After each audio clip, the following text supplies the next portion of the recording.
Hello everyone, welcome to my channel. I'm so happy that you clicked on. This content will give steps of breaking free from a narcissist or a predatory abuser. Please consider subscribing if you're interested in hearing more helpful and related analysis. Okay, here we go. Let's learn, engage, reflect, relate, and heal. Escaping a narcissist's grip can be one of the most difficult challenges someone could ever go through. It requires a great amount of strength and courage and self-awareness to set yourself free from the emotional shackles that keep you stuck. It is pure manipulation that has you trauma bonded to your abuser, mind control that has you enslaved, and conditioning that will keep you powerless. The first step of breaking free is to separate yourself as far away as possible. The other step is to acknowledge that you were brainwashed and to see the narcissist as who they are, a powerless emotional vampire. Dealing with a narcissist or coming out of an abusive relationship, you've been conditioned by them to take responsibility for all the problems that they created. The emotional and physical responses of symptoms are similar to PTSD, which is post-traumatic stress disorder.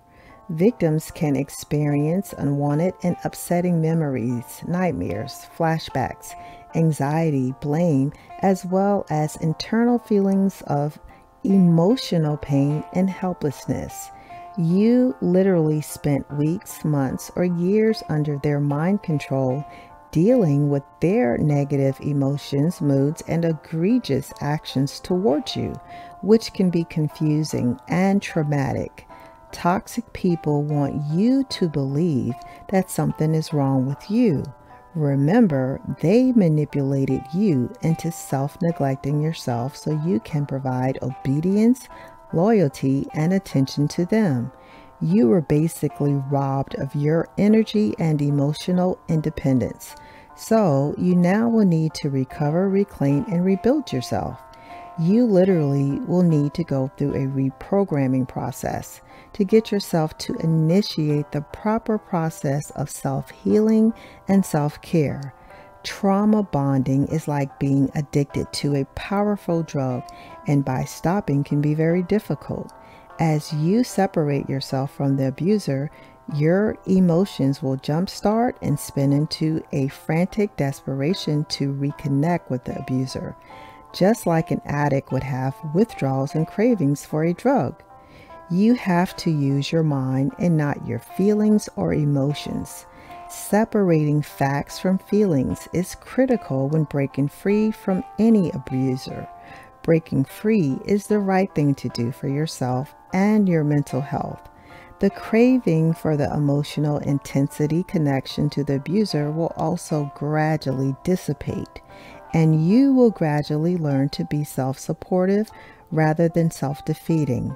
This requires that you spend time changing the way you think, educating yourself as much as possible on predatory abusers, and spend time with healthy, supportive people. Narcissists can no longer hurt you if they are not close enough to do so. And that is why it is so important to separate and distance yourself from them.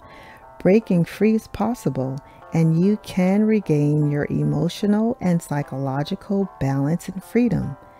There are good people out there, and you deserve to be treated with love, care, faithfulness, and respect. As the gatekeeper, you are the only one who has control over your life. Even if you don't want to admit it, it was you who gave them access to your life in the first place. The good news is that it is you who can change that once you realize you have the power to set yourself completely free. Gorgeous one, value yourself enough to be disconnected from someone who holds no value for you. I hope that this video was helpful and provided the insight that you were looking for.